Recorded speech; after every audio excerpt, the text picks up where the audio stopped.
Mic ఎవరు ఇక్కడ ఎవరికి ఇచ్చారు సార్? గత ముఖ్యమంత్రి ఈ రాజధానిలో ఈ బిల్డింగ్స్ పరిశీలించుంటే ప్రజావేదికను కూల్చేసినట్టు ఇవి కూడా డిమాలిష్ చేసేవాడేమో సార్.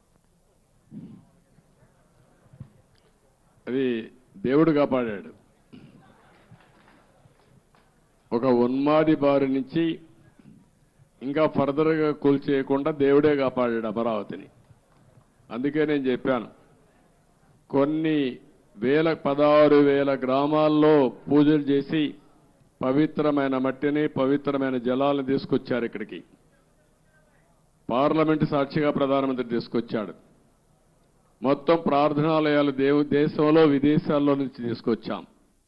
పవిత్రమైన వ్యక్తులు పుట్టిన జన్మస్థలం నుంచి కూడా, అంటే స్ఫూర్తిదాయకంగా ఫ్రీడమ్ ఫైటర్స్ అన్ని వాళ్లే కాపాడారు. కాబట్టి మీరు కూడా కష్టపడ్డారు, రైతులు పోరాడారు, దేవుళ్ళు సహకరించారు.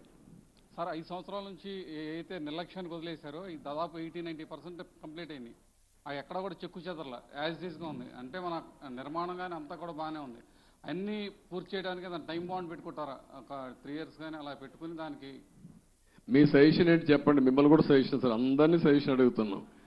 దాన్ని మీరు ఇచ్చే మంచి సూచనలు తీసుకొని ఆర్డర్ ఆఫ్ ప్రియారిటీ పెట్టి we will prepare action plan. Galla పెట్టి ఖాళీ అయిపోయింది, ట్రెజరీలో ఏమి లేదు, డబ్బులు లేదు, అప్పులు విపరీతంగా చేసేశారు. ఇవన్నీ వీలో పెట్టుకొని ఏం చేయాలో స్టెప్ బై స్టెప్ వర్కౌట్ చేస్తాం.